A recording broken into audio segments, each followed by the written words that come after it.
அதிமுக பொதுச் செயலாளர் எடப்பாடி பழனிசாமி முதலமைச்சர் பதவிக்கு எப்படி தவழ்ந்து வந்தார் என்பது குறித்து முன்னாள் முதலமைச்சர் ஓ பன்னீர்செல்வம் பங்கமாக கலாய்த்து தள்ளியுள்ளார்.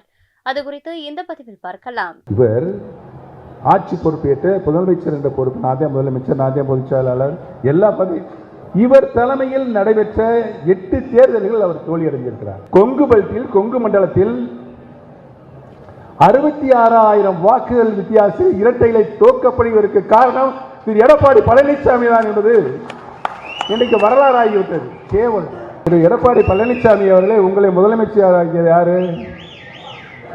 சொல்லுங்க. இப்பதே அவர் ஒத்துருக்காரு.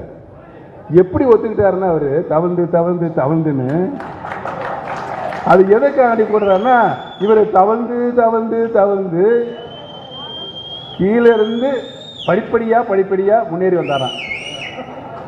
என்ன ஒரு கொடுமை! தவழ்ந்து சின்னம்மா காலில் விழுந்து இந்த பதவியை பெற்ற என்பதுதானே வரலாறு. நம் உடலில் ஓடிக்கொண்டிருக்கின்ற ரத்தம் அதிமுக ரத்தம். நம்முடைய இலக்கு அதிமுகவை கபட வேடதாரி குழுவில் இருந்து மீட்டு மீண்டும் தொண்டர்களிடத்தில் ஒப்படைக்க வேண்டும் என்பதுதான் நம்முடைய இலக்கு. அந்த இலக்கை நோக்கி தானே பயணித்துக் கொண்டிருக்கின்றோம். நாடாளுமன்ற தேர்தல் வருகிறது. அதுக்கு பல கூட்டணி கட்சிகள் நம்மோடு சேர்ந்து போட்டியிடுவதற்கு ஆர்வம் கொண்டிருக்கிறார்கள்.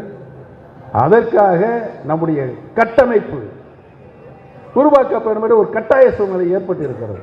தொண்டர்கள் அனைவரும் ஒன்றை எனக்கு நினைவுபடுத்திக் கொண்டே இருக்கிறார்கள். எடப்பாடி பழனிசாமி இன்றைக்கு வெகுஜன விரோதி ஆகிவிட்டார்.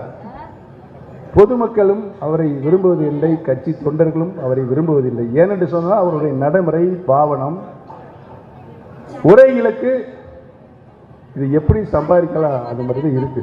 செய்திகளை உள்ளது உள்ளபடி தெரிந்து கொள்ள ரெஃப்ளெக்ட் நியூஸை சப்ஸ்கிரைப் பண்ணுங்க.